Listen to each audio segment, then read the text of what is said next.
1వ అధ్యాయం 17 వచనం. మార్కు సువార్త 1వ అధ్యాయం 17 వచనం. యేసు నా వెంబడి రండి, నేను మిమ్మల్ని మనుషులను పట్టు జాలరులుగా చేతుటని వారితో చెప్పాను.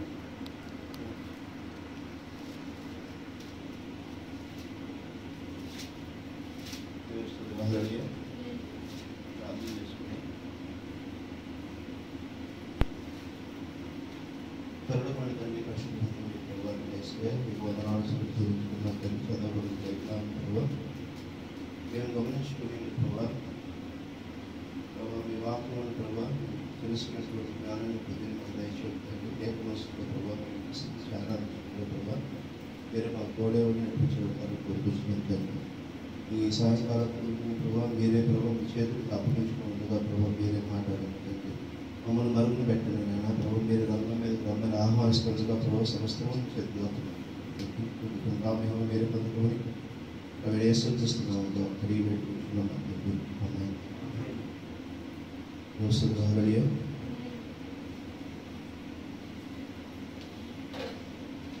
ఉదయకాలము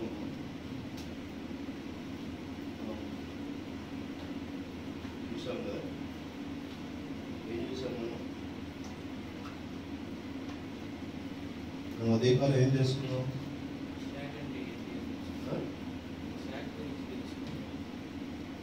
శాఖ గురించి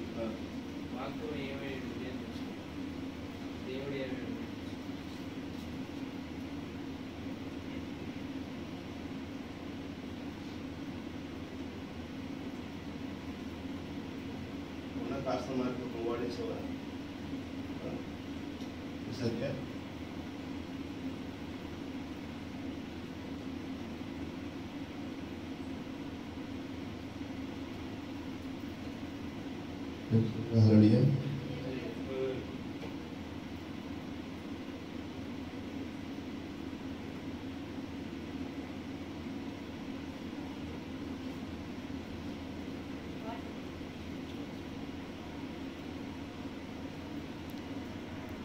పౌలు అన్నాడు, నేను ప్రభువైన యేసుక్రీస్తుని వెంబడిస్తున్నాను అన్నాడు ఆయన. దేవుని నామానికి మహిమ కలుగుగాక. నా వెంబడి రండి అని ప్రభువైన యేసుక్రీస్తు మాట్లాడుతున్నాడు. ఆయన ఏమంటున్నాడు? పౌలు ఏమంటాడు? నేను ఆ దేవుణ్ణి వెంబడిస్తున్నాను అని చెప్పేశారని ఆయన అంటున్నాడు. దేవస్థానం మరి ఆ మాదిరిగా మనం తండ్రిని యేసు వెంబడించాడు, యేసుని మనం వెంబడించవలసి ఉంది. ఎందుకు? యేసులో క్రీస్తు, ఆ క్రీస్తు ఎప్పుడున్నాడు? క్రీస్తు ఎప్పుడున్నాడు? వారు మనం ఏ గురించి కూడా మాట్లాడు. క్రీస్తు ఎప్పుడున్నాడు? క్రీస్తు అంటే పరిశుద్ధ ఆమె ప్రభువైన యేసు క్రీస్తు. క్రీస్తుకి సాదృశ్యము. మరి క్రీస్తు ఎప్పుడున్నాడు? ఒకసారి క్రీస్తు గురించి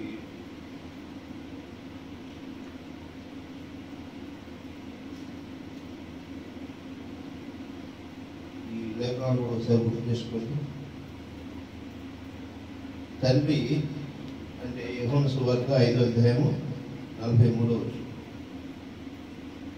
యోహాను సువార్త 5వ అధ్యాయము 43వ వచనం. దేవస్తుతుల హల్లెలూయా.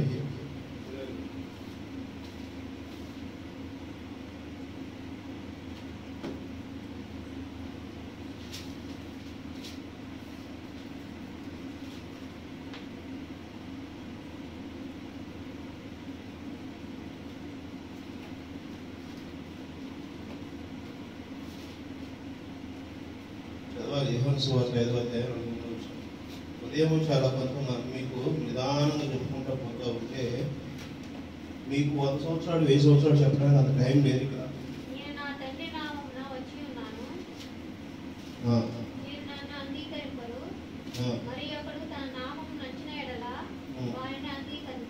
దేవస్తుతుల హల్లెలూయా. ఇది ఎవరి నామంలో వచ్చారంట? అని ఎవరు చెప్తున్నారు? యేసుక్రీస్తు చెప్తున్నారు. ప్రభువైన యేసుక్రీస్తు చెప్తున్నాడు, నేను తండ్రి నామములో వచ్చాను. దేవుని హల్లెలూయా. మత్తయి సువార్త 1వ అధ్యాయం 21వ వచనంలో చూడండి.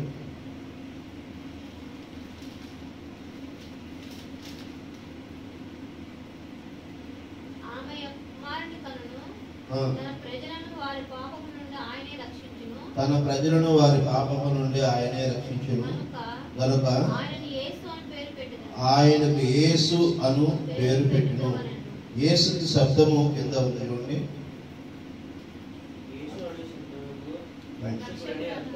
రక్షకుడు అని అర్థం. ఆమేన్. యోహాను సువార్త 14వ అధ్యాయం 26వ వచనం. దేవుని హల్లెలూయా.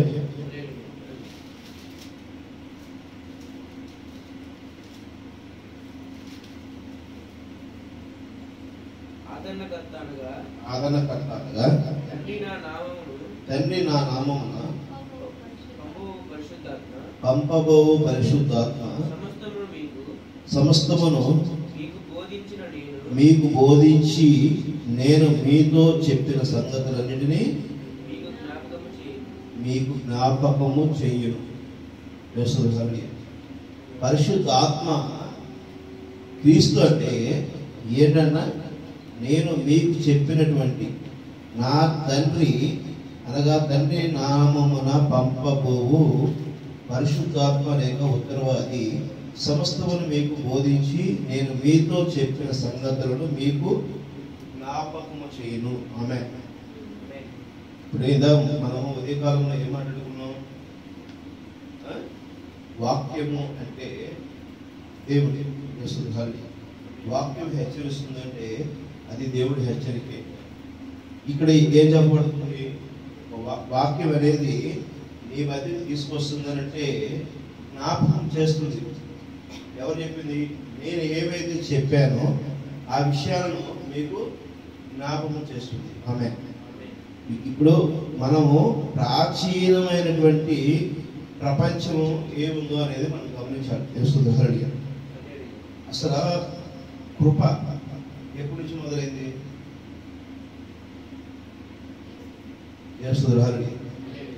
కృప ఎప్పటి నుంచి మొదలైంది? ఆదాము తప్పు చేస్తే, అవ్వ తప్పు చేస్తే, ఆదాము మరి ఆ యొక్క తోట ఏదైనా తోటలో ఉండి ఆయన దగ్గరికి రావడానికి కారణపడి తన ఆలోచనలు తను చేసే క్రమంలో ఏం మాట్లాడాడు? హల్లెలూయా. ఆదికాండము 2వ అధ్యాయం 17వ వచనం చదవండి. ఆదికాండము 2వ అధ్యాయము 17వ వచనం. ఆదికాండము 2వ అధ్యాయం 17వ వచనం. అయితే మంచి చెడుల తెలివించును తెలివినిచ్చు వృక్ష ఫలములను తినకూడదు, వాటిని తినమున నిశ్చయముగా చచ్చేదమని నరునికి ఆజ్ఞాపించాడు. నరునికి ఇది 2వ అధ్యాయంలో ఆజ్ఞాపించాడు. ఈ విషయము చెప్పేటప్పుడు అవ్వ లేదు. అవ్వ ఎక్కడుంది? ఆదాములో ఉంది. ఆమె అవ్వ భూమి మీద లేదు. అవ్వ ఆదాము లోపల ఉంది. ఈ విషయము ఆదాము చెప్పినప్పుడు ఆదాము తర్వాత చెప్పలా అవ్వకి. సాతాను వచ్చి అడుగుతున్నాడు, ఈ కాయ తినకూడదా అని. అవ్వే చెబుతుంది, తండ్రి తినవద్దు అన్నాడు. దేవుని హల్లెలూయా. మరి తండ్రి తినవద్దు అన్నాడు అనే విషయము ఆదాములో ఇన్బిల్ట్ లో ఉండేనా అవ్వ తెలుసుకుంటే, అవ్వ భూమి మీద రాకముందే ఆ విషయాన్ని గమనించి ఉంటే మరి ఇక్కడ తప్పెందుకు జరిగింది? దేవుని హల్లెలూయా. ఇక్కడ ఆదికాండము 3వ అధ్యాయము 15వ వచనం చూడండి. ఆయన ఏమంటున్నాడు? ఆదాము మరియు నీకును స్త్రీకిని నీ సంతానమును ఆమె సంతానమును వైరము కలగజేస్తున్నాను. 12వ వచనం చూడండి. 12. అందుకు ఆదాము నాతో ఉన్నటకు నీవు నాకు ఇచ్చిన ఈ స్త్రీయే ఆ వృక్షములను కొని నాకు ఇదిగా నేను తింటున్నా. నేను దేవుని నువ్వు ఇచ్చిన ఈ స్త్రీయే నాకు ఇచ్చింది, అవి తిన్నా నేను. ఇక్కడ చూడు ఏం చేస్తున్నాడు. ప్రభువుని అంటలేదు దేవుని హల్లెలూయా. అర్థమవుతుందా? తండ్రి చెప్పింది పాటించలేదు. అర్థమవుతుందా? ఇక్కడ తండ్రి చెప్పాడు, ఆల్రెడీ ఏం చెప్పాడు, ఈ కాయ తినబాకనే చెప్పాడు. కానీ ఇక్కడ ఆదాము గాని అవ్వ గాని ఇక్కడ తండ్రి చెప్పాడు, ఆదాము గాని హవ్వ గాని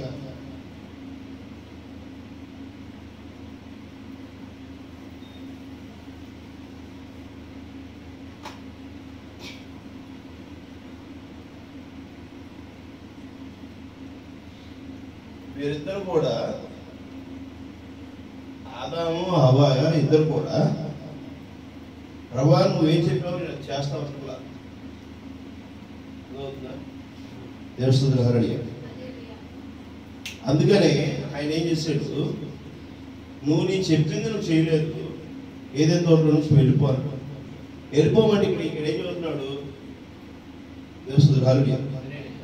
ఏమని చెబుతున్నాడు, ప్రభువా నువ్వు వెళ్ళిపోమంటావు, ఓకే బాగానే ఉంది, వెళ్ళిపోమని చెప్తావు నువ్వు బాగానే ఉంది, నాకు నేను తినలేదు, నువ్వు ఇచ్చేవే ఈ అవ్వ,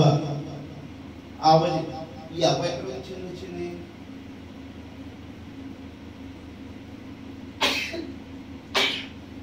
ఈ అవ్వ ఎక్కడి నుంచి వచ్చింది, అవ్వ ఆదాములో నుంచి వచ్చింది. దేవసులు నేను మిమ్మల్ని అడుగుతున్నానంటే ప్రశ్న మిమ్మల్ని అడుగుతున్నానంటే మీరు ఫాలో అవుతున్నారు అనేది. ఎందుకంటే మీరు అలానే చూస్తూ ఉంటారు, నాకు అది అర్థం కావట్లేదు. మీకు అర్థమవుతుంటే మీలో నవ్వు, ఒక చలనం, ఒక జీవము ఉంటుంది. రాళ్ళు రప్పాల్సినట్టుగా ఉంటే కష్టం కదా, అర్థమవుతుందా? మీరు హల్లెలూయా ఆమేన్ చెప్పి మీరు ఆనందిస్తున్నారు అనుకో, ఓకే. మీరు ఆనందించకపోతుంటే నేను ప్రశ్న వేయాల్సి వస్తుంది, మీకు అర్థమవుతుందా లేదా, అర్థమవుతుందా లేదా, అర్థమవుతుందా లేదా. మీకు అర్థమయ్యే విధంగా చెప్పడం కోసమే నా ప్రయత్నము జరుగుతూ ఉంది. అర్థమవుతుందా? మీకు అర్థమైతే ఆమె హల్లెలూయా చెప్పండి. జీవం ఉంటే మీలో, మనిషి ప్రాణం జీవం ఉంటే, చచ్చిపోకుండా బతికే ఉంటే చెప్పండి. అర్థమైందా? లేకపోతే చెప్పాలి. అలా ఉంటే చెప్పొచ్చు కదా. మీరు దేవుణ్ణి నమ్మితే, దేవుణ్ణి విశ్వసిస్తే, యేసుక్రీస్తు నిజంగా రక్షకుడని మీరు గ్రహిస్తే, మీరు పలు సమయంలో ఉన్నవాళ్ళు ప్రభుత్వంలోకి వెళ్ళబోతారు. మరి ఆయన శరీరమును ఏ ఉద్దేశంతో తింటున్నారు, ఆయన యొక్క రక్తమును ఏ ఉద్దేశంతో మీరు తాగుతారు? ఆయన్ని మీరు ప్రచురించగలిగితే, ఆయన మీలో ఉన్నాడని నమ్మితే మీరు హల్లెలూయా ఆమేన్ చెప్పండి, హల్లెలూయా ఆమేన్ చెప్పండి. అర్థమవుతుందా? సంఘము కొంచెము అర్థం చేసుకొని చెప్తున్నమాట. నేను ఇలా పదభూమి చెప్తున్నా కూడా మీరు అట్లానే ఉంటా ఉంటే అది చెప్పడానికి నాకు కూడా ఆసక్తి పోతుంది. అర్థమవుతుందా? చూస్తుందా హల్లెలూయా. అది వెళ్ళేటప్పుడు ఒక బాధకరం కలిగించింది అనుకోండి, ఆ వర్తమానం ఏమవుతుంది తెలుసా, పరిశుద్ధాత్మని బాధ పెడతారు. పరిశుద్ధాత్మ బాధ పెడితే చాలా ఇబ్బందికరం. అర్థమవుతుందా? వాక్యం చెప్తాను, పరిశుద్ధాత్మ అంత బాధించబడితే శాపం వేరుకుంటుంది, దాని రియాక్షన్ వేరుకుంటుంది. దేవుడు అంత కఠినంగా చూస్తాడు. హల్లెలూయా. మీకు పదే చెప్తున్నా కూడా మీరు గమనించండి. అది ఎవరైనా ఏదైనా సరే హల్లెలూయా. కృప ప్రాచీనమైంది. ఇప్పుడు ఆయన ఏదైనా తోట నుంచి బయటకు వచ్చేటప్పుడు మళ్ళీ ఏం చెబుతున్నాడు, ఆయన స్త్రీతో 16 3:16 ఆయన స్త్రీతో నీ ప్రయాసము, నీ గర్భవేదన నేను మిక్కిలి హెచ్చించెదను, వేదనతో పిల్లలను కదువు, నీ భర్త ఎడల నీకు వాంఛ కలుగును, అతడు నిన్ను ఏరునని చెప్పు.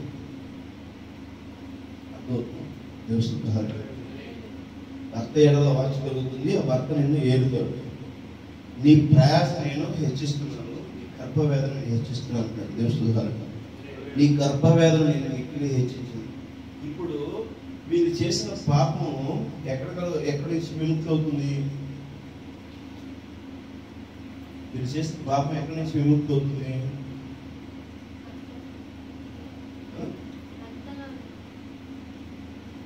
మరలా శిశువు పుట్టిది, ఆ శిశువుని దేవుడికి అప్పగిస్తే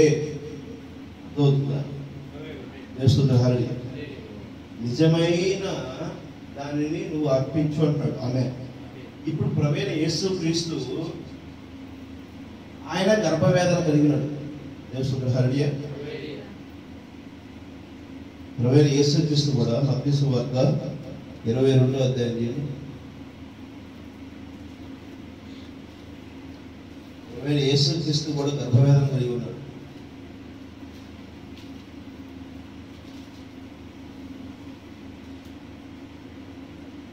మత్తయి సువార్త 22వ అధ్యాయం.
మత్తయి సువార్తలో ఉంటుంది. గెత్సెమనే తోటలో నుంచి ఆయన బయటకు వచ్చి ఆయన రోధిస్తుంటాడు. దేవుడు హల్లెలూయా.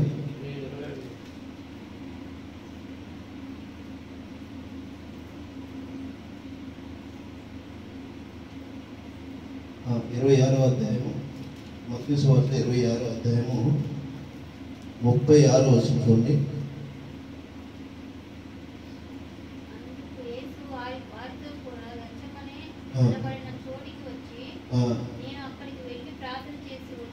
నేను అక్కడికి వెళ్ళి ప్రార్థన చేయవచ్చు వరకు మీరు అక్కడ కూర్చుని ఉండని శిష్యులతో చెప్పి పేతురును జెబెదయును ఇద్దరు కుమారులను వెంట పెట్టుకుని పోయి దుఃఖపడుటకును చింతాక్రాంతులు అవుటకును మొదలుపెట్టును. అప్పుడు యేసు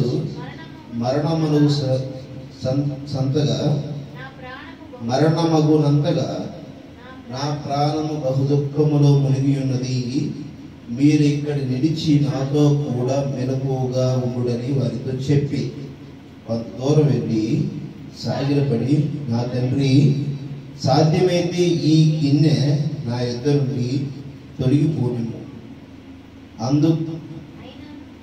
అయినను నా ఇష్ట ప్రకారము కాదు, నీ చిత్త ప్రకారమే కానిమని ప్రార్థించింది.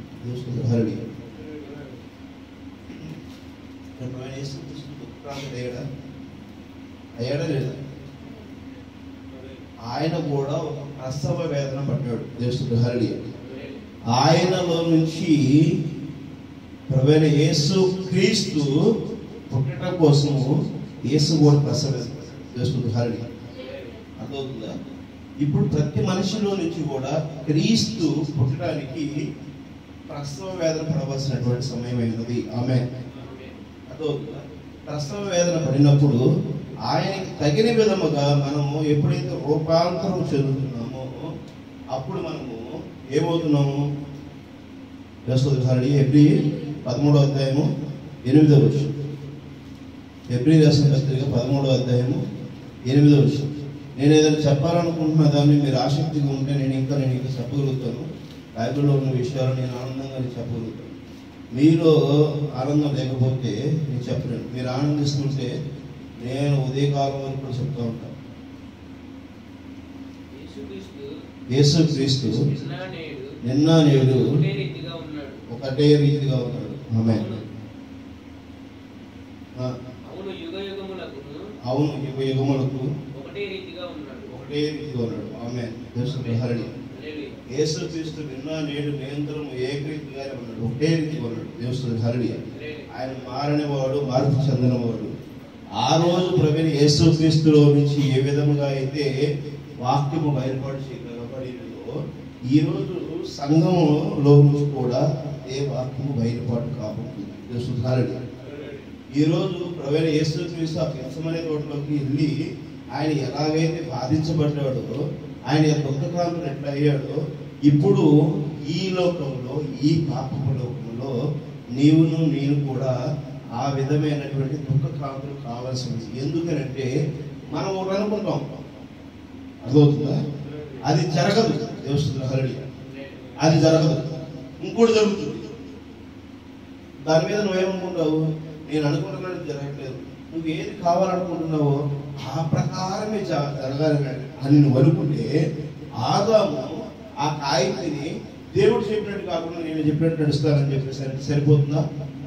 దేవుడు చెప్పినట్టు కాదని చెప్పి కయ్యోని ఏ విధంగా అయితే ఎదురు తిరిగాడో ఆ విధంగా నువ్వు కూడా ఎదురు తిరిగి సరిపోతుందా? నీ ఆలోచన కాదు దేవస్థానం. ఆయన ఆలోచన ఏమైతే ఉందో, ఆయన ఆలోచనలు, ఆయన మాట ఏదైతే ఉందో దానిని నీ హృదయంలో విత్తుకోవాలి. ఆమె ఆ వాక్యం నీ హృదయంలో విత్తుకోవాలి. ఆ వాక్యంతో నువ్వు జీవించాలి. ఈ క్రియ జరగకూడదు. ఏం జరుగుతుంది ఈరోజు వర్తమానం? ఏం జరుగుతుంది? ఆ చెప్పినటువంటి విషయాన్ని నువ్వేం గమనించావు? నీ జీవితం ఆ వాక్యానికి సరిపడే విధంగా జీవిస్తున్నావా లేదా? దాన్ని సరిచేస్తున్నావు. ఆదాము అబ్బాయి ఇక్కడ ఈరోజు ఏం జరిగింది? మంది సేవకుడు ఏం చెప్పాడు? ఆ చెప్పిన విషయ ప్రకారం మనం సరిచేయాలనుకున్నాం లేదా? పేతురు జీవించాడు, ఎలా జీవించింది, సారా జీవించింది. మరి దేవుడు నామాన్ని కనపరిచే వారిగా మనం ఏ విధంగా ఉన్నాము? ఆ దేవుని నామాన్ని కనపరిచే ఎలా జీవించున్నారు?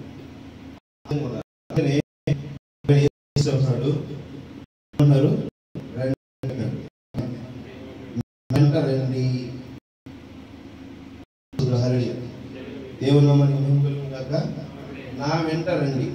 ఇప్పుడు నువ్వు ఆయన వెంట వాడిగా ఉన్నావు. ఆయన వాక్యమే ఉన్నాడు. ఆ వాక్యం వెంబడే నువ్వు వెళ్ళాలి. దేవస్థానం ఆయన నిన్న నేడు నేత్ర ఉన్న దేవుడే ఉన్నాడు. ఆయన ఒకే మారిన వాడు, చెందని వాడు.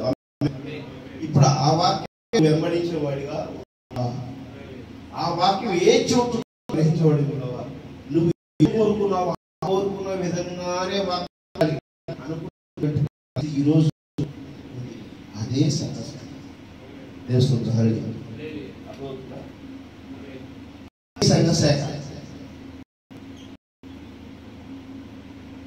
నీకు ఏం కోరుకుంటున్నావో అదే వాక్యం.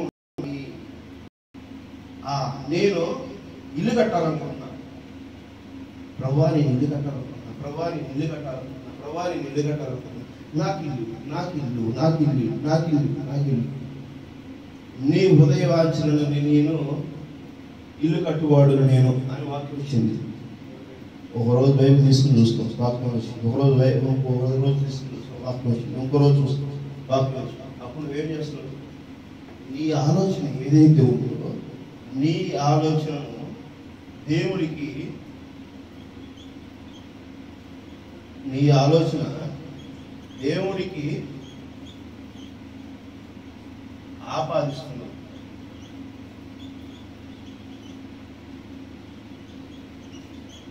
అంటే నువ్వేం కోరుకుంటున్నావో ఆ విధంగా దేవుడు చేయాలనుకుంటున్నావు. అనగా నువ్వేం కోరుకుంటున్నావో అదే దేవుడు నీకు చేయాలనుకుంటున్నావు. కానీ దేవుడు నీకేం చేస్తాడో లేదని నువ్వు చూడాల. అందుకనే ప్రభువైన యేసుక్రీస్తు ఏం చెప్తున్నాడు? నీ ప్రసవ వేదన, నీ ప్రయాసం నేను హెచ్చించింది. నీ మాటకి ఆయన గౌరవిస్తున్నాడు. అర్థమవుతుందా? నువ్వు కోరుకున్న కోరికగా ఆయన గౌరవిస్తున్నాడు, నిన్ను అభినందిస్తున్నాడు. కానీ నువ్వేం చేస్తున్నావు? నిన్ను సరైనటువంటి వారసులుగా నిలబెట్టడం కోసం కష్టపడుతున్న తండ్రిని, మాటని నువ్వు గౌరవించుకున్నావు. ఇక్కడ మనం ఎక్కడ పడిపోతున్నాం సార్? మన ఆలోచన ఏదైతుందో ఆ ఆలోచనే జరగాలనుకుంటున్నాం. నేను ఉదయకాలం ప్రధాన టిఫిన్ చేయాలి అంటే అదే తినాలి.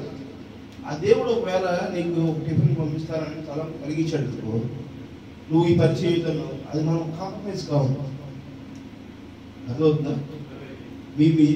నేను చెప్తున్నటువంటి భావం ఏదవుతుందో అని మీరు క్యాచ్ చేస్తే మీ ఆలోచనలు ఎదుటివారి మీద రెద్దకండి. అర్థమవుతుందా? దేవుడి మీద కూడా ఏం చేస్తున్నాడు? ఆదాము ప్రజెంట్ చేశాడు, హరి కయ్యను ప్రజెంట్ చేస్తున్నాడు, ప్రవీణ్ ప్రజెంట్ చేయకుండా. ప్రవీణ్ యేసుక్రీస్తు ఏమంటున్నాడు? 26వ అధ్యాయం చూడండి, మత్తయి సువార్త 26వ అధ్యాయం ఏమంటున్నాడు ఆయన?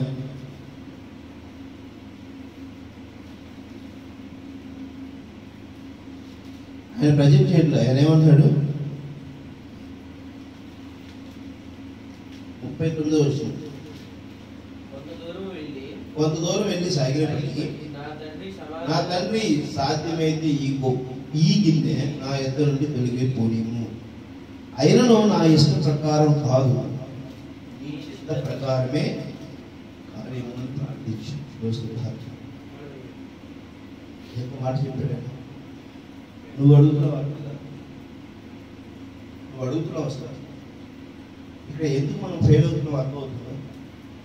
దేశోదహారుడు ఆయనేం అడుగుతున్నాడు, నువ్వేం అడుగుతున్నాడు? అడుగుతున్నావు ఈ గిన్నె బోధించిన నీకు నా దగ్గర నుంచి పక్క పంపిమంటున్నాడు. దేశోదహారుడు ఏమంటున్నాడు? నా ఎద్దు నుండి తొలగిపోనిము, అయినను నా ఇష్ట ప్రకారం కాదు, నీ ఇష్ట ప్రకారమే చేయి అని ప్రార్థిస్తున్నాడు. ఆయన సిలువుకు అప్పగింపబడుతున్నాడని తెలుసు, ఆయన సిలువు మోయబడుతున్నాడని తెలుసు, ఆయన సిలువులో వేలాడపడిపోతున్నాడని చెప్పి తెలుసు, ఆయన కొరడా తీసుకుని కొడితే రక్తం చిందించబడుతుందని సంగతి తెలుసు, ఆయన రక్తం చీలి కారితే మంట పుట్టిందన్న సంగతి ఆయన తెలుసు, ఆయన నీ కొరకు నా కొరకు వెల చెల్లించి ఆయన మ్రానులో వేలాడపోతున్నాడన్న సంగతి కూడా ఆయన తెలుసు. అయినా కూడా ఏమంటున్నాడు ఆయన? దుఃఖక్రాంతుడయ్యి ఆయన ఏమంటున్నాడు? ప్రభువా, ఇది నా చిత్తం కాదు, నా ఆలోచన కాదు, నాయనా నా ఇష్ట ప్రకారం కాదు, కానీ నీ ఇష్టం ఏదైతే ఉన్నదో దాన్నే కానీ ప్రభువా. మరి నువ్వేం అడుగుతావు? ఈరోజు ఏమడుగుతున్నారు? బ్రాంచ్ నాకు మందిరం ఇవ్వు, నాకు ఆస్తి ఇవ్వు, నా కారు ఇవ్వు, నాకు ధనం ఇవ్వు, నేను అష్టైశ్వర్యాలు దూరం అనడానికి నీకేమివ్వరు ఆయన తెలీదా? ప్రవీణ్ యేసుక్రీస్తుకి ఏముంది? పౌలు ఎంత ఆస్తిపంతుడు, ఆయనకున్న ఆస్తిని పేదలకు పనిచేశాడు. అర్థమవుతుందా? ఆయన ఎలా పరిచయం చేశాడు? పౌలు గారు రాత్రి పౌలు శ్రమ చేసి పరిచయం చేశాడు. అర్థమవుతుందా? మనం ఏంటంటే మనకేదో కావాలి అని కోరుకుంటున్నాం. ఆయన పగల పని చేసుకుంటే రాత్రి పరిచయం సువార్త చేశాడు, రాత్రి పని చేస్తే పగల సువార్త చేశాడు. తాను తీసుకున్నప్పుడు 2వ దశలో ఉంటుంది 3వ అధ్యాయం, రాత్రి పౌలు పనిచేసి ఆయన సువార్త చేశాడు. ఆయనకి ఈ సంఘం మీద అధికారం ఉంది, దశమ భాగాలు తీసుకునే అధికారం ఉంది. కానీ ఆయన దశమ భాగాల కోసం ఆశపడలా. అర్థమవుతుందా? ఈరోజు నేను పరిచర్య మొదలుపెట్టిన కానీ చెప్పడం వరకు కూడా నాకు దశమ భాగాలు రావడం కోసం లేకపోతే కానుకల కోసం నాకున్న పరిచయాల కొద్ది నేను ఎన్నో రకాలైనటువంటి కానుకలు స్వీకరించడం కోసం ఎన్నో రకాల ప్రయత్నాలు చేయొచ్చు. నా పని అది కాదు. నేను ఆ పని చేయబోతున్నాను, ఈ పని చేయబోతున్నాను, నా చర్చిలో ఇదిగో ఈ వస్తువు ఉంది, నీకు ప్రార్థన చేస్తున్నాను అని చేయొచ్చు. దేవసుద్రహారుడి అర్థమవుతుందా? నేను ఇక్కడ సేవకుడిగా నిలబడటానికి నాకు దేవుడు గొప్ప కృప ఇచ్చాడు. దేవసుద్రహారుడి అర్థమవుతుందా? ఈరోజు మీరు గమనించేటువంటి పరిస్థితి మీరు అనుకుంటారు. నేను ఒకరోజు మాస్టర్ గారు స్కూటర్ కావాలని చెప్పేసి అడిగాడు. మాస్టర్ గారు స్కూటర్ కావాలి నాకు ఎక్కడ చూసి పెట్టని చెప్పాను. సరే మాస్టర్ గారు అని చెప్పేసాను. సరే చూసాం. ఆ స్కూటర్ ఎంత 2,500-3,000 రూపాయలు. ఆ స్కూటర్ ఎప్పుడు ఇది 2001-2002 టైంలో వస్తుంది. హరిడి 2001-2002 టైంలో ఆ స్కూటర్ ఖరీదు బోర్ చేసే స్కూటర్. ఆ స్కూటర్ ఖరీదు 2,500-3,000 రూపాయలు. కానీ నేను ఆ మాస్టర్ గారికి 5,000 రూపాయలు చేస్తుంది హరికి. అదో అయితే నేను ఒక మెకానిక్ దగ్గర తీసుకున్నాను. ఆ బండి తీసుకుని ఆయన ఇచ్చారు. 5,000 రూపాయలు ఇష్టపడ్డాడు. బండి బాగుంది, సూపర్ కండిషన్ ఉంది. ఆ బండి వేసుకుని గుంటూరు కూడా వెళ్ళాను, తిరిగి వచ్చాను. బండి సూపర్, బండికి ఎటువంటి డోకా లేదు. ఆయన కూడా చాలా సాటిస్ఫాక్షన్. ఆయన ఏం చేశాడంటే బండి నేను ఎవరి దగ్గర అయితే ఇప్పించాను ఆ మెకానిక్ని ఆయనకి పరిచయం. ఆయన దగ్గరికి వెళ్ళి ఈయన అడిగాడు. మాట్లాడుతుంటే ఏం వచ్చిందంటే సందర్భం, స్కూటర్ బ్రహ్మాండం ఉంది, కాకపోతే బాగుంటుంది అంటే ఎవరి మాస్టారు మీరు పెట్టినటువంటి 2,500-3,000 రూపాయలకి అంటే ఏ మాత్రం స్కూటర్ వచ్చింది అనుకుంటారు. అంత ఎక్సలెంట్ స్కూటర్ వచ్చింది మీకు. ఆ కుర్రాడు తెలిసిన కుర్రాడు కాబట్టి మేము ఇచ్చాము అని చెప్పేసి ఆ మెకానిక్ అన్నాడంట. అదేది నేను 5,000 రూపాయలు ఇచ్చాను కదా, ఇదేంటి 2,000-3,000 అంటున్నారు, 3,000కి ఇచ్చేసారంటున్నారండి అని చెప్పేసి అని ఆయన మాట అని నాకు కబురు చేశాడు. వెళ్ళాను. మామూలు జనరల్గా సాయంత్రం కూడా వెళ్తాను. వెళ్ళే క్రమంలో ఆయన దగ్గరికి వెళ్ళాను. వెళ్తే ఆయన ఏమన్నాడు తెలుసా, రెవెన్యూకి ఎంతకి ఇచ్చారు స్కూటర్, మా దగ్గర డబ్బులు తీసుకున్నాం, ఇది కరెక్టేనా? నువ్వు దేవుని విశ్వసించిన వాడివి, నేను చర్చికి వెళ్ళేవాడిని, రోజు ప్రార్థన చేసేది, నేను మా మిస్సెస్ ఇద్దరు ప్రార్థన చేసేవాడు, వాక్యం చదువుకునేవాడు, మా దగ్గర నేను చేయొచ్చాను, నీ పాఠాలు చెప్పాను. అప్పుడు నేను కూర్చుని ఆలోచిస్తున్నాను. ఇప్పుడు నేను లాభం చూసుకుని పనిచేయడం తప్పు కాదు కదా, ఎందుకు ఇలాగా ఇట్లా మాట్లాడుతున్నారు, ఎందుకు ఇది అని చెప్పేసారని కొంచెం దీర్ఘంగా ఆలోచించాను. ఆయన ఏమంటాడు సార్, నువ్వు ఎంత దీర్ఘంగా ఆలోచిస్తున్నావంటే నువ్వు మంచి తెలియగలవు, నువ్వు సుదీర్ఘంగా అలాగే చూసి మాట్లాడుతున్నావు ఆలోచిస్తున్నావు అంటే నువ్వు తెలియగలవు. నేను ఆ మాస్టర్ని తీసుకెళ్ళి సర్వీస్ చేశాను. బయటికి తీసుకెళ్ళి, సార్ నా కొన్ని అవసరాలు ఉంటాయి, మీకు అమ్మినటువంటి వస్తువు ఆ ఖరీదు కలిగినటువంటి సామర్థ్యం ఉందా లేదా? ఉంది. నాకున్న పరిచయం కొద్దీ నేనేదో తక్కువలో అది సేకరించి మీకు అది తప్పాలంటే ఎట్లాగా? కానీ నమ్మకంగా నువ్వు అలా చేయకూడదు కదా, తీసుకుంటానని ఒక మాట మాకు చెప్తే బాగుంటుంది కదా. ఆడెవడో చెప్పిందే మేము విన్నప్పుడు నాకు బాధ కలిగింది అని ఆయన లేదు మాస్టర్, పొరపాటు అయితే క్షమించండి, కానీ మీకైతే నేను తప్పు ఉద్దేశం చేయలేదు, బయట ఆ వస్తువు ఆ యొక్క డిమాండ్ ఉంది అని చెప్పేసారండి. ఆ రోజుల్లో 5,000 రూపాయలు ఆ వస్తువు. స్కూటర్ అంటే చేతకం లేవు, బైక్ కదా, బజాజ్ చేత లేవు అసలు, మ్యానుఫ్యాక్చరింగ్ అది ఓల్డ్ మ్యానుఫ్యాక్చరింగ్, 90లో 88-89 టైంలో బండి. అప్పుడు నేను కూర్చొని ఆలోచిస్తూ ఆయన్ని పెట్టిన తర్వాత అప్పుడు నాకు స్మోకింగ్ అలవాటు ఉంది దేవసుధాన్ని. అప్పుడు నేను మాట్లాడుతుంటే ఏమన్నాడు తెలుసు దేవుడు, నువ్వు ఎవరి కోసం చేస్తున్నావు ఇది, నువ్వు ఎవరి కోసం ఇట్లా అవుతున్నావు అంటే ఆయనతో నేను ఎలాంటి అగ్రిమెంట్ చేసుకున్నాను సార్, నా కుటుంబానికి కావాల్సిన వసతులన్నీ కల్పించండి. నా అన్నకి అభివృద్ధి చెందడానికి అవకాశం కల్పించండి. నా అక్క అవసరాలు తీర్చండి, మా అమ్మ మా నాన్న అవసరాలు తీర్చండి, నా బంధువుల అవసరాలు తీర్చండి.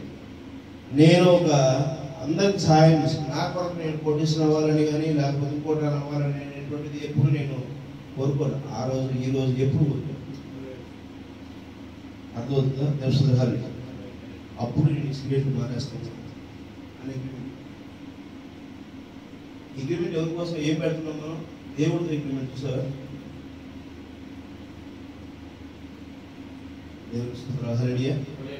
దేవుడితో మనం అగ్రిమెంట్ చేస్తున్నాం. అంత అజ్ఞానం ఉన్నది. నాకు అది ఇస్తే నేను ఇది,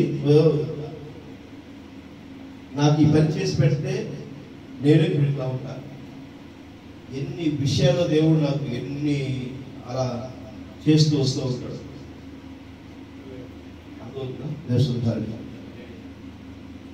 మరి నేను అవన్నీ దాటుకొని మరి ఈ రోజున ఆయన పని చేయడానికి నిలబడినప్పుడు, ఆయన ఏం చదువుతున్నాడో నేను చదువుతున్నప్పుడు, నేను ఎన్ని విషయాలు పరీక్షలు దాటుతున్నాను, ఎన్ని పరిస్థితులను చూసుకుంటాను. ఇప్పుడు ఆదాముడు ఏమడుగుతున్నాడు, కయ్యోని ఏమడుగుతున్నాడు? నా పని నేను చేసుకుంటాను, నా దశమ భాగం తీసుకొచ్చి నీకు అప్పుడవుతాను అంటాడు. ఇందాక మనం యెషయా గ్రంథంలో 4వ అధ్యాయంలో చదువుకున్నాం కదా. ఆ 7 స్త్రీలు, 7 సంఘకాల స్త్రీలు, 7 స్త్రీలు చేపట్టినాయి. మా బట్టలు మేమే కట్టుకుంటాం, మా ఆహారం మేమే తింటాం, మీ నామం పెట్టుకుంటాం, కానీ మీరు మా మీద మమ్మల్ని బాధ పెడతారు. అదవుతుంది. ఇప్పుడు మన మనసులోనే ఉందా? అది ఉందా లేదా? ఇప్పుడు దాన్ని నువ్వేం చేయాలి? నువ్వు నేనేం చేయాలి? దాన్ని దాటుకుంటావు. దేశధారణ. అదవుతుందా? నేను అలాంటి పరిస్థితులన్నింటినీ నేను అర్థం చేసుకున్నాను, మార్పు చెందుతూ వచ్చాను. ఎన్ని నాకు కొన్ని సంవత్సరాలు పట్టింది, మీకు కొన్ని సంవత్సరాలు మాకు కూడా పట్టాలి కదా. నాకు ఒక పాట పాడుకోవటం కోసం నేను నడిచిన జీవితంతో మీరు అట్లాగే నడుస్తాను కదా, నేను కూడా చాలాసేపు ఉంటాను కదా. ఏమి నువ్వు తొందరపడితే తప్పేంటి? నీకు వాక్యం చేసుకోవడానికి, నువ్వు వెంబడించడానికి, దేవుడిని చూసుకోవడానికి నువ్వు పరుగు తీసుకు తప్పేంటి? తెలుసుకుంటారు. కానీ నిజమైన ఈ వర్తమానం నేను తెలుసుకోవడానికి నాకు ఎంత టైం పెట్టింది తెలుసా? 2019 ఆగస్టులో ఈ వర్తమానం మీద నేను ధ్యానించడం మొదలుపెట్టే 2019 జనవరిలో నేను ప్రవేట్ యేసుక్రీస్తునామములో బాప్తిసం. ఆమె మరి 2000 మరి మామూలుగా అయితే తల్లి కుటుంబానికి పరిశుద్ధాత్మ యొక్క బాప్తిసం అయితే నేను 2009లో తీసుకున్నాను. 2010లో తీసుకున్నాను. మరి దేవుని నేను విశ్వసించింది 10 సంవత్సరాల కింద విశ్వసించాను. చిన్నప్పటి నుంచి నేను 10-30 సంవత్సరాల నుంచి దేవుడిని వెంబడిస్తున్నాను. కానీ నేను గ్రహించడంలో ఎప్పుడైతే నేను ప్రవేట్ యేసుక్రీస్తునామములో బాప్తిసం తీసుకున్నానో, ఈ యొక్క పరిశుద్ధ గ్రంథమును నేను తెలుసుకోవాలని ఆశపడ్డాను. వర్తమానమును నేను తెలుసుకోవాలని ఆశపడ్డాను. ఇప్పుడు నేనున్న ఈ ఇల్లు, ఈ మందిరము నిర్మించడానికి 2014లో నా ప్రార్థన అండి. ప్రభా, నేను ఒక ఇరుకింట్లో ఉంటున్నాను. ఆ ఇరుకింట్లో నీకు నేను ప్రత్యేకంగా ప్రార్థన చేసుకోలేకపోతున్నాను. నేను నీతో పాటు శక్తిగా నేను ప్రార్థన చేసుకోలేకపోతున్నాను. నాకు ఏకాంతంగా ప్రార్థన చేసుకున్నాను, సపరేట్ ఒక గది ఉండేటట్టుగా దయచేయగా, నీ సేవ చేసుకోవడానికి కానీ, నువ్వు నాతో మాట్లాడటానికి కానీ నాకు ప్రత్యేకమైనటువంటి గది కావాలి అని చెప్పి ప్రార్థన చేస్తూ, నాకు సొంత ఇల్లునైనా, మీ మందిరం కింద నాకు సొంత ఇల్లునైనా, మీ నీడలో నేను బతకాలైనా అని చెప్పేసి అంటూ నేను ప్రార్థన చేస్తుంటే, మరి నాకు ఆయన కుటుంబానికి దేశధారి ₹1 నా దగ్గర డబ్బులు లేకుండా నేను ఇల్లు కట్టాను. దేశధారి. కానీ నేను డబ్బులు కట్టిన దాంట్లో నేను ఎక్కడో గలిబిడి కావడానికి అవడం వలన నేను డబ్బులు నాకు కలిగిన దాన్ని నేను ఇతరులకి ఖర్చు పెట్టుకున్నాను. దేవుడు నాకు ఇస్తున్నాడు, కానీ నేను నా జీవితం అంతా పరులకు పెడుతున్నాను. పరులు అంటే ఎవరు? నా అన్నదమ్ములు, నా చెల్లుడికో, నా బంధువులకో నాకు ఇవ్వబడినటువంటిదని. కానీ అవన్నీ ఏమైనా ఆయనే అంటున్నాడు. ఏమంటున్నాడు? నీకు ఇచ్చినవన్నీ నువ్వు వేరే వాళ్ళు పెడుతున్నావు, నీకు ఇచ్చిన ప్రతి సమయమును నువ్వు ఎదురుడికి పెడుతున్నావు. మరి నేను ఎలా ఉండాలి? ఉదయకాలం కూడా ఇది కష్టమే. నేను నీకు సమయం ఇచ్చాను, నువ్వు నాతో నడమంటున్నా, నేను నీతో మాట్లాడాలంటున్నా. నువ్వు ఈ లోకానికి చెప్పాల్సినటువంటి సమయము ఉన్నది, వచ్చింది, మాట్లాడు. నేనేం చెబుతున్నాను అది చెప్పు. కానీ సాతాను ఏం చేశాడు? అప్పుల బంధకంలో బంధించి అటు ఇటు కాకుండా ఒత్తిడి చేస్తుంది హరడి. కానీ ఆయన ఏమంటున్నాడు సార్, ఏ రోజైనా సరే నీకు కొరత కలిగే విధంగా అవకాశాన్ని ఇచ్చామా?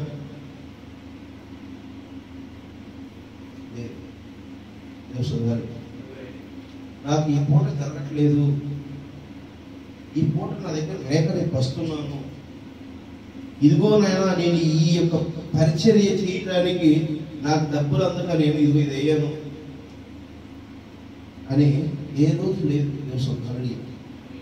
అదో మొన్న నేను నా దగ్గర డబ్బులు, నా దగ్గర వాస్తవంగా ఇప్పుడు ప్రజెంట్ డబ్బులు ఏమీ లేక నేను ఇబ్బందిగా ఉన్న టైం కూడా గుంటూరు వెళ్తున్నా, బయలుదేరి పొన్నూరు దగ్గర కారు గేర్ బాక్స్ కారులో షాయి ఆయన ముందుకు వెళ్ళట్లేదు, బండి వెనక్కి రావట్లేదు, అయిపోయింది. గేర్ బలవంతంగా వేస్తే అది రివర్స్ అవుతుంది, ముందుకు వెళ్తారు. అదేదో సినిమాలో ముందు గేర్ అయితే ఇంకో అయిపోయినట్టు ఆ కారు. ఇదేంటి ఇది ఎట్లా అవుతుంది ఏంటి అని చెప్పేసి నాకు అర్థం కాదు. సరే మళ్ళీ గేర్ నోట్ రావట్లా, మళ్ళీ ఎట్లా గట్టిగా లాగి వేస్తే ఫ్రంట్ గేర్ పడింది.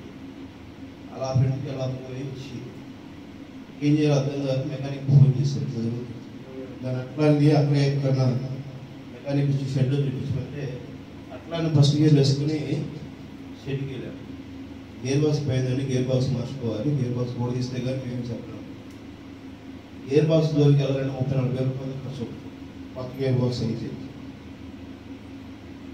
సరే ఏదైనా సెకండ్ హ్యాండ్ తీసుకుని వేయాలన్నా కూడా 15,000 రూపాయలు. గతంలో 2 సార్లు పెట్టాను ఆ గేర్ బాక్స్కి, 2 సంవత్సరాల కింద చేస్తుంది.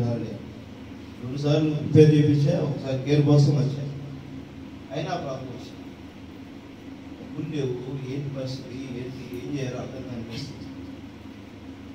ఏమన్నా మరి మేము కాక దేవుని యొక్క దశమ భాగం డబ్బులతో ఆ కారు కరెక్ట్గా దశమ భాగం డబ్బులు ఉండి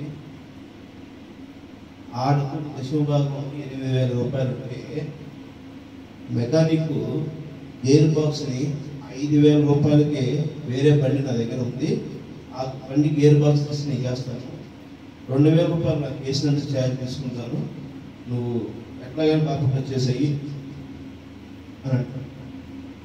సరే నేను అంతకుముందు చేయించినటువంటి మెకానిక్, గుంటూరు మెకానిక్ ఫోన్ చేస్తే ఆయన నాకు వారంటీ ఇచ్చాడు. నేను నీ దగ్గర చేపిస్తే ఎట్లాగండి అని చెప్పేసి అని వారం రోజు నేను ఆయనతో డిస్కస్ మాట్లాడితే ఆయన ఏమంటాడు సార్, ఏమన్నాడు అప్పుడు 2 సంవత్సరాల కిందట జనవరి నెలలో చేయించాను, గేర్ బాక్స్ మార్చింది 2025 జనవరిలో చేయించాను. ఆయన కనీసం నేను 1 సంవత్సరం గ్యారెంటీ ఇస్తానండి, నేను తీసుకొచ్చానంటే నాకు ఆ గేర్ బాక్స్ మీద నాకు పట్టుంటుంది. ఆ గేర్ బాక్స్ వేసిన రోజు నుంచి రివర్స్ గేర్ సరిగ్గా పడదు, ఇది పడట్లేదండి నేను ఆ రోజు షెడ్యూల్ నుంచి బండి బయట తీసుకొచ్చే రోజు కూడా చెప్పాను. ఆయన ఏం పర్లేదండి పని చేసింది, నేను ఉన్నాను కదా, మై హోన్ అని చెప్పి ఏమన్నా తెలుసు ఆయన చేతులు ఎత్తించి. కానీ మళ్ళీ అక్కడికి వెళితే నువ్వు బండి ఎక్కగొట్టే తీసుకురా అంటే బండి తీసుకెళ్ళడం కోసం వేరే ఆటో మాట్లాడుకుని వెళ్ళడం కోసం నేను పూర్తి సహకారం అందించినటువంటి నా సోదరుడికి ఫోన్ చేసి బండి ఇట్లా ఆగిపోయింది, ఏం చేద్దానంటే అదే కష్టం వేరే వాడికి వస్తే నేనేమో ఉరుకులు పొరుకుల మీద అర్ధరాత్రులు అపరాత్రులు లేక పరిగెత్తుతా, 36 సార్లు తిరుగుతా. గత నెలలోనే నాకు కష్టం వచ్చిందని చెప్పేసి నా సోదరుడు అంటే, నా రక్త సంబంధికుడు అంటే, నేను పరిగెత్తితే ఇలా బండి ఆగిపోయింది ఫ్యామిలీతో ఉన్నానని చెప్పానంటే, అక్కడ ఏదైనా చూడు చూడు చూడు చూడు ఈ కారు తీసుకొచ్చి కష్టం వెళ్దామని చెప్పేసి అంటే, నా కారు కుదరదు, నువ్వు చూడు చూడు చూడు అక్కడ ఏదైనా చూసుకో, అక్కడ ఆటో చూసుకో.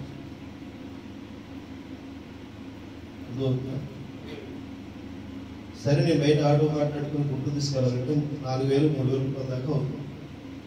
ఆటో తీసుకెళ్ళి అక్కడ మళ్ళీ గేర్ బాక్స్ మళ్ళీ ఆయన ఇప్పించి అది సెట్ అవుతుందో తెలీదు. ఆ మెకానిక్ గ్యారెంటీ ఇస్తానని మాట్లాడినటువంటి వ్యక్తి దగ్గర మళ్ళీ నేను తీసుకెళ్ళి పని చేపిస్తే ఎలాగా? డబ్బులు నా దగ్గర లేవు, నేను చేయించాలంటే కష్టం. ఎలా ఉంటుంది? ఎన్ని ఆలోచన చేయాల్సి వస్తుంది. వెంటనే అప్పుడే బాపట్ల చెందినటువంటి కుర్రోడు ఆయన ఫోన్ చేసి అడుగుతుంటే ఆయన ఏమంటాడు, 5,000 రూపాయలు గేర్ బాక్స్ ఉంటే 2,000 రూపాయలు నాకు చేసినందుకు నేను వేసేస్తాను. నా దగ్గర 8,000 రూపాయలు ఉంటాయి. ఆ రోజు ఉదయం చుట్టికాడికి వెళ్ళా, డీజిల్ ఆయిల్ పెట్రోల్ బాగలేదని చెప్పేసానంటే అది మార్పిద్దామని వెళ్తే ఒక గంట టైం పట్టిందంటే, సరే గుంటూరు వెళ్ళి వచ్చిన తర్వాత మార్పిద్దామని చెప్పేసారు. చుట్టికాడి నుంచి వెళ్ళిపోయాయి. మళ్ళీ డీజిల్ ఆయిల్ పెట్రోల్ అదొక 1,000 రూపాయలు తెలుస్తుంది. అదవుతుంది. నా దగ్గర 8,000 యశ్వం భాగం డబ్బులు ఉంటే ఆ దేవుడు ఇచ్చినటువంటి దాని ప్రకారం ఆ బండి ఆకుండా ఆ బండి అవసరాలు కట్టి తిరగడం కోసం, ఆ బండి మళ్ళీ ఆ శనిగారు పెట్టి ఉండడం కోసం దేవుడు గొప్ప కార్యం చేశాడు. మరి నాకు ఏ అవసరం వచ్చినా క్షణంగా దేవుడు ఏదో ఒక విధంగా అడ్డేస్తాడు. మరలా నేను ఇప్పుడు అవసరానికి డబ్బులు కావాలి అంటే వేరే సహోదరి మరి సాయం చేస్తాను. కానీ నేను డబ్బులు దేవుడు నాకు ముందుగా ఆపదలు వస్తాయని ఆయన తెలుసు, నాకు తెలియదు. ఆ ఆపదలకు తగిన విధంగా నాకు డబ్బులు సమకూర్చడానికి ఆయన ప్రయత్నం చేసి మనకు ఎంతో కొంత వెసులుబాటు కలిగిస్తే అవి వేరే వాళ్ళ దగ్గర ఇరుక్కుపోయింది. మరలా నేను జనాభాకి డబ్బులు ఇవ్వాలి, సాతాను గంటలకు అప్పుల్లో నెట్టేసుకున్నాను. వారికి సమాధానం చెప్పుకోవడానికి సాధ్యమయ్యే పరిస్థితులు లేకుండా బిక్కిరి ఆడుతున్నాను. దేశోధారి దేవనామని దాన్ని ఇవన్నీ కూడా నేను రాత్రి అంతా ప్రార్థన చేసుకుంటా, బాధపడతా. నిన్న ఆ సోదరుడు వచ్చి ఇష్టానుసారం ఏదేదో దూషించేసి మాట్లాడి, మరి నేను దానికోసం బాధపడతా. నా బిడ్డలు నా కుటుంబాన్ని దూషించి వెళ్తే నేను బాధపడతా. ఎవరి దగ్గరికి చెప్పుకుంటాను? నేను ఎవరి దగ్గరికి చెప్పుకోను. అర్థమవుతుందా? దేశోదరి ఎవరి దగ్గరికి వెళ్ళి నాటకాలు వేసి వేయాడు. నా దేవుడి దగ్గర, నా యజమాని దగ్గర నేను చెప్పుకుంటాను. ఆయనకి చెప్పాను, ప్రభు ఏంటి నా పని నువ్వు చేయాలి, ఏం చేస్తూ ఉండు అని ఆయన సమాధానం చెప్పాడు. ఆమె జరిగిన విషయాన్ని నా దేవుడు నాకేం చెబుతున్నాడు, నేను ఆ యజమానికి నేను ఏ విధంగా సేవ చేసుకుంటున్నాను అనే విషయాన్ని నా సంఘానికి ఎప్పుడు గొప్ప చెప్పాలి. ఆమె అందుకనే నీ సాక్షి దేశోద్ధారు. అర్థమవుతుందా? నా దేవుడు సేవని చేసుకుంటూ పోతే ఈరోజు 7 గంటలకి వాక్ పరిచర్య అని చెప్పేస్తున్నాను.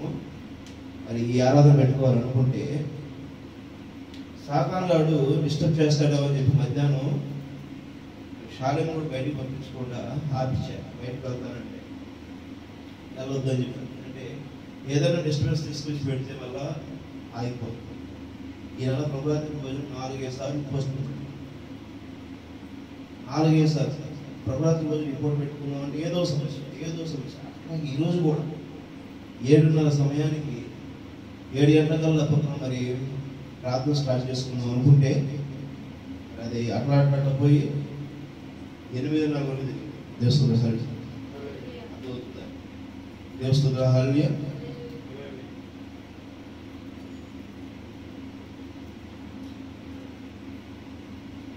8:30 దాకా నేను నిద్రపోయి 7:30 లేచాను.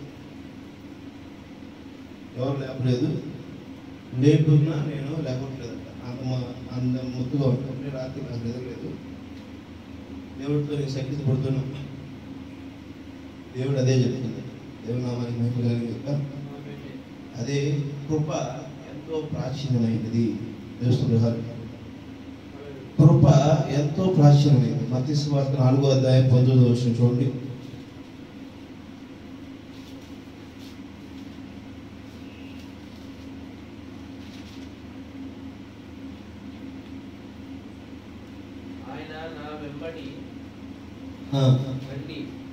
ఆయన నా వెంబట రండి, నేను మిమ్మల్ని మనుషులను పట్టు చాలను చేతునని వారితో చెప్పు.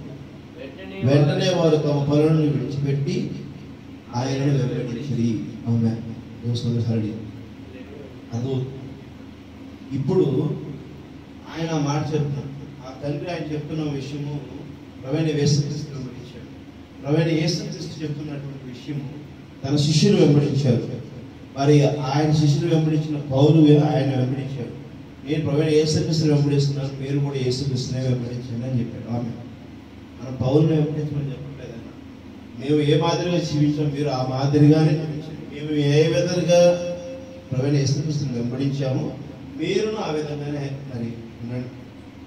పౌలు గారు ఎంతో సువార్త చేశాడు, ఎన్నో సంఘాలకు లేఖలు రాశాడు, ఎన్నో సంఘాలు అటెండ్ చేశాడు. దేవస్తుడు హారడి ఆ రోజు ఆ సంఘంలో జరుగుతుందని లేఖ రాయడు ఆయన. ఈ రోజు జరిగేటువంటి విషయాలను కూడా జ్ఞాపకం చేస్తూ గుర్తు చేసే విధంగా చేశాడు దేవస్తుడు హారడి. అదవుతుందా? మీరు మర్చిపోయిన విషయాలని మీకు గుర్తు చేస్తున్నాను అన్నాడు దేవస్తుడు హారడి.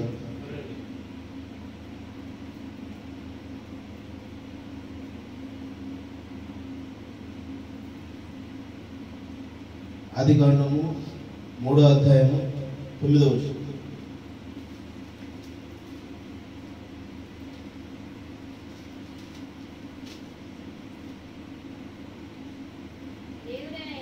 దేవుడైన యెహోవా ఆదాముని పిలిచి నీవు ఎక్కడ ఉన్నావు నిన్ను అందుకతడు నేను తోటలో నీ స్వరం వినినప్పుడు దిగంబరునిగా నుండిని కనుక భయపడి దాగుకుంటున్నాడు. ఆయన ఆ మాట విని భయపడుతున్నాడు. ఆయనకి ఎదురుపడట్లే. ఆయన అర్థమవుతుందా? దేవస్తుడు హరి అక్కడ ఒక చీకటి వాతావరణం నెలకొంది. దేవస్తుడు హరి ప్రవక్త చెప్పిన మాట అక్కడ చీకటి వాతావరణం నెలకొంది. ఎందుకంటే ప్రవేణ యేసు అక్కడ తండ్రి యొక్క వెలుగు ఆదాము మీద పడట్లేదు. ఇప్పుడు నీ మీద నా మీద ఆ వెలుగు పడకుండా మనం ఏం చేస్తున్నాము? భయపడి దాక్కుంటున్నాం. అమ్మే మన ఆలోచన నెరవేర్చబడటం కోసం మన ఆలోచన చేయాలనుకుంటున్నాం, కానీ ఒక శాఖ పరంగా మనం జీవించాలనుకుంటున్నాం. కానీ ఈ లోకంలో ప్రతి ఒక్క మనిషి అదే పరిస్థితున్నాడు. కానీ దేవుడు ఏం చెప్తున్నాడు? బయటికి రా. ఎక్కడి నుంచి రమ్మన్నాడు? ఈ లోకంలో నుంచి బయటికి రా. ఆమె ఈ లోకంలో ఉన్నటువంటి పరిస్థితులతో నువ్వు మమేకం అవడం కోసం ఇష్టపడుతున్నటువంటివి నీలోనే ఉన్నాయి. ఆమె అదవుతుందా? నీలోనే అవి ఉన్నాయి. ఆకర్షితులవుతున్నావు, లోపడుతున్నావు, ఇష్టపడుతున్నావు, బంధించబడుతున్నావు, వేదన.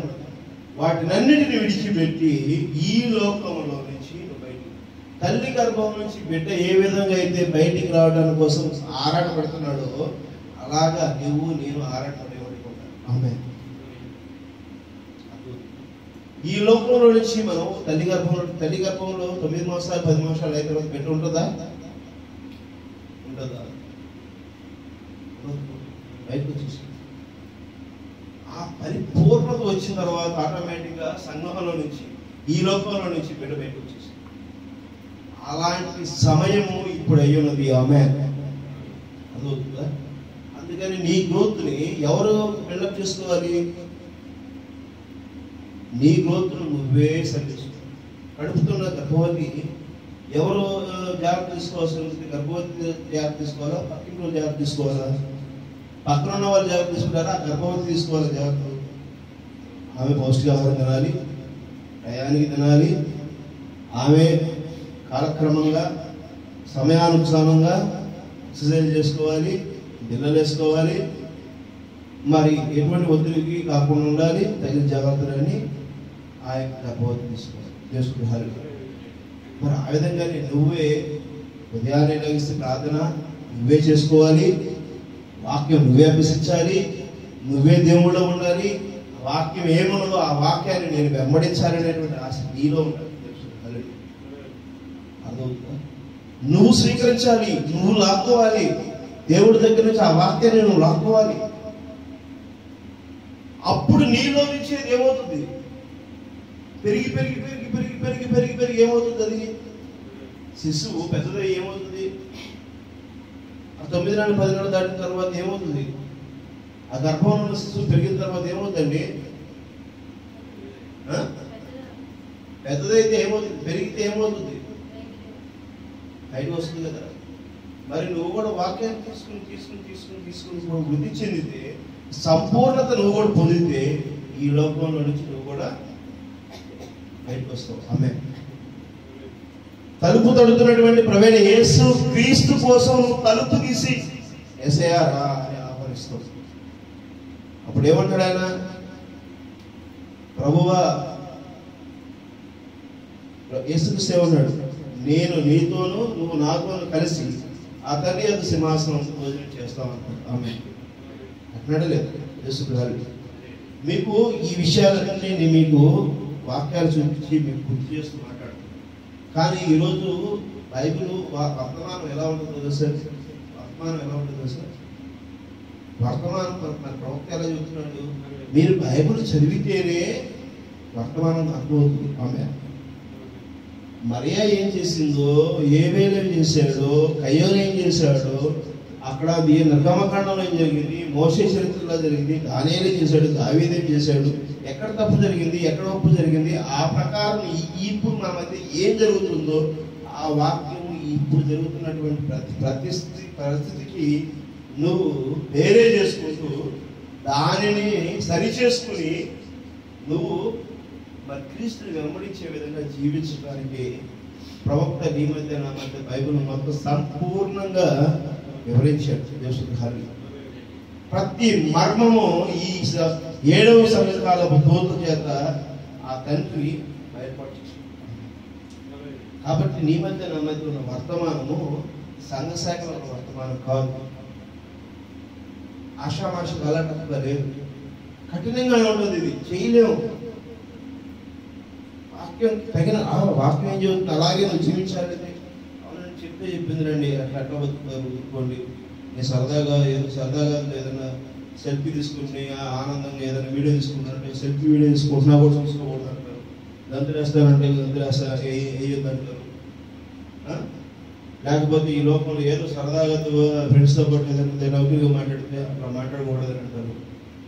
అన్నిటికీ కట్టడి చేసేటువంటిది మాస్టర్ చెబుతున్నాడని కాదు, వాక్యం అలా చెబుతుంది. ఆ వాక్యంతో నువ్వు వేరే చేసుకున్నాడు అని హెచ్చరిస్తున్నాడు దేవుడు గారికి.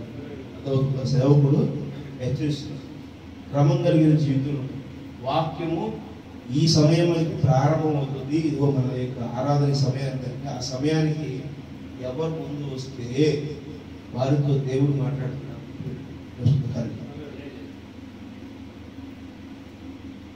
ప్రతి విషయము నేను చెప్పాలి. ప్రతిదీ మీకు చెబుతా కూర్చుంటే మీరు ఎప్పుడు తెలుసుకుంటారు? మీరు ముందు బైబిల్ చదువు. మీకు డౌట్స్ వస్తాయి అనుకోండి, మీరు అడిగితే నేను చెప్తాను. అసలు మీరు బైబిల్ చదవకుండా అసలు ఆ రోజు ఏం జరిగింది, అసలు వాక్యం ఏం జరుగుతుంది ఏంటో అని చెప్పేసరినటువంటిది మీ దగ్గర ఏ అనుమానం లేకపోతే, ప్రశ్నలు మీ దగ్గర లేకపోతే జవాబు నేనేం చెప్తాను? అదొక అంటే అసలు మీరేం చేయకుండా కూర్చుంటూ ఉంటే ఒక ఇబ్బందికరమైన వాతావరణమే కదా. మీరు ప్రార్థన చేస్తుంటే, ప్రార్థనలో దేవుడి దగ్గర ఇవన్నీ మొరపెడుతుంటే, నీ ముందేం జరుగుతుందో అవన్నీ నువ్వు మొరపెడుతుంటే ఆయన నీతో నాతో మాట్లాడేవాడు. మన మధ్య ఏం జరుగుతుంది అనేది ప్రతిదీ కూడా ఆయన దగ్గర మనం పెట్టాలి. ఆయన అడగాలి, సమాధానం పడాలి, సరి చేసుకోవాలి. దేవుడు అదే ఇప్పుడు మీరు నేను పరీక్షించుకుని నవరాత్రి భోజనాలు వెళ్ళడం కోసం ప్రయత్నించాలి. దేవుడు అదవుతుందా? నవరాత్రి భోజనాలు వెళ్ళడానికి ప్రతి ఒక్కరు ఎవరికి వారు సరి చేసుకున్న తర్వాత ప్రార్థన చేసుకుందాం. అందులో కళలు వచ్చినట్లయితే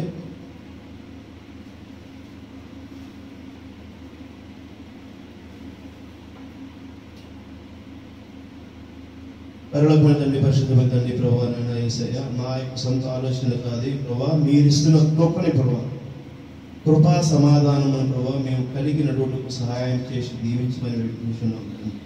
ఇదిగో నేను ఉదయకాలం ప్రభా శాఖల గురించి ప్రభా మరి మేము ప్రభా మా సొంత ఆలోచనలు మేము కాదు కానీ ప్రభా మీ ఆలోచనలను ప్రభా మేము తెలుసుకుని ఆ విధంగా నడవాలని మరి ప్రభా మేము ఏదైతే ఆశపడినామో మేము ఏదైతే నిర్ణయించుకున్నామో నిర్ధారించుకున్నామో కాదు కానీ మీరు ఏం చెప్తున్నారో ఆ ప్రకారం మేము నడవటకు ప్రభా మేము ఇష్టమే ఉన్నాం తండ్రి. ప్రభా మేము కోరుకునేవారు ఇక్కడ ఆమెను చెప్పొచ్చా? ఆమెను చెప్పొచ్చా? ఇష్టమైన ఉన్నారా మీరందరూ? దేవుని చిత్తానుసారంగా జీవించడం కోసం మీరు ఆశపడుతున్నారా? దేవస్తున్నారు హల్లెలూయా. దేవుని నామాన్ని కనపరుస్తూ దేవుని వెంబడించే వారిగా ఆయన రండి అని చెప్పేసి అడుగుతున్నాడు. నన్ను వెంబడించండి అని అంటున్నాడు.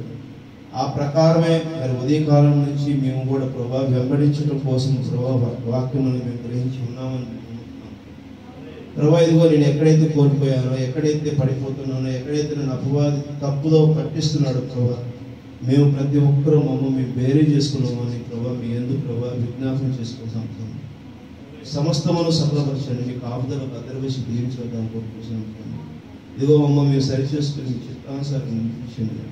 ఇదిగోనైనా మరి మాకు ప్రభా మీరు ఏం చేసినా చేయకపోయినా ప్రభా మేము కోరుకున్నది మాకు ఇచ్చినా ఇవ్వకపోయినా మీరు మా యజమాని ఉన్నారని ప్రభా మీ యందు ప్రభా మేము ప్రభా ప్రతి క్షణము విశ్వాసంతోనే జీవిస్తాం తండ్రి.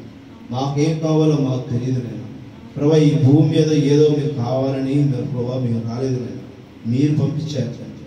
మరి ప్రభా ఇదిగో మీ వాక్యమును ప్రచురించుటకు ప్రభా మేము ఈ భూమి మీదకి వచ్చాం తండ్రి.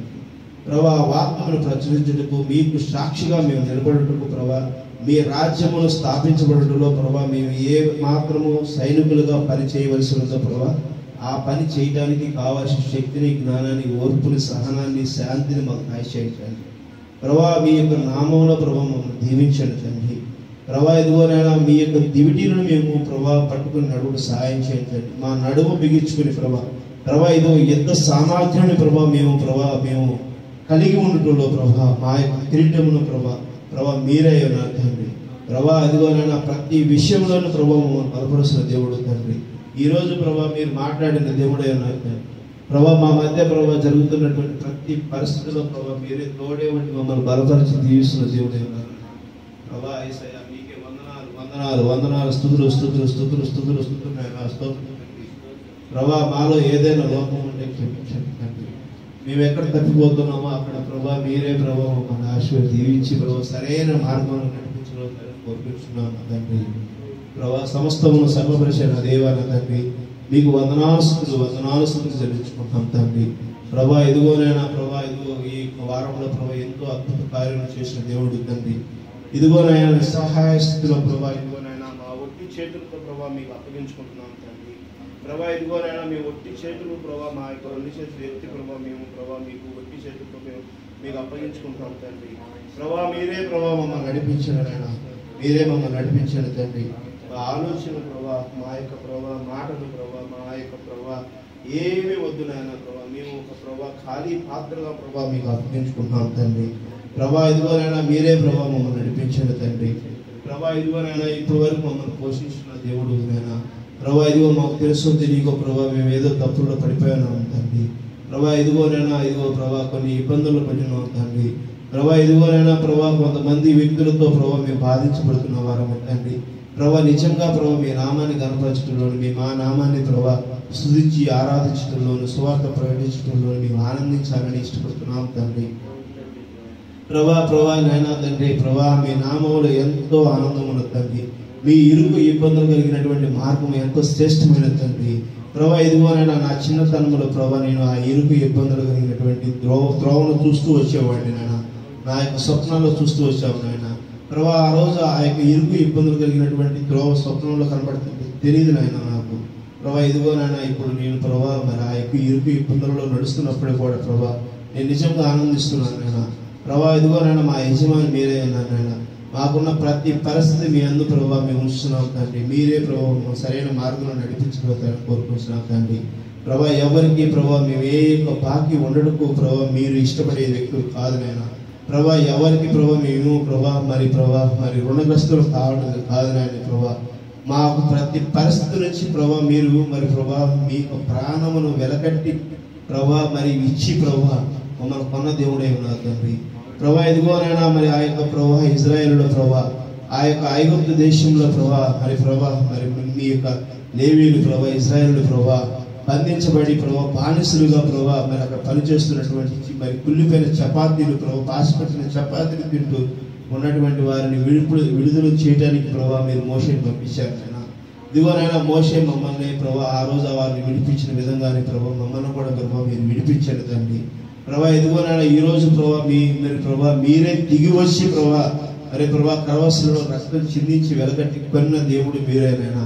ప్రభా ఎవరి దగ్గర మేము బంధించబడేవారు కాదు నాయన. మమ్మల్ని విడుదల చేయండి తండ్రి. మీ యొక్క నామంలో మమ్మల్ని ప్రభా నడిపించవలసిన కోరుకుంటున్నామా తండ్రి. సమస్తమును మీ చేతులు అప్పగించుకుంటున్నాం తండ్రి. ప్రతి విషయంలో మీకు ఆపుదల భద్రపరిచి దీవించగలుగుతారు కోరుకుంటూ ప్రభు యేసు క్రీస్తు నామములో అడిగి వేడుకొనుచున్నామా తండ్రి. ఆమేన్. ఆమేన్.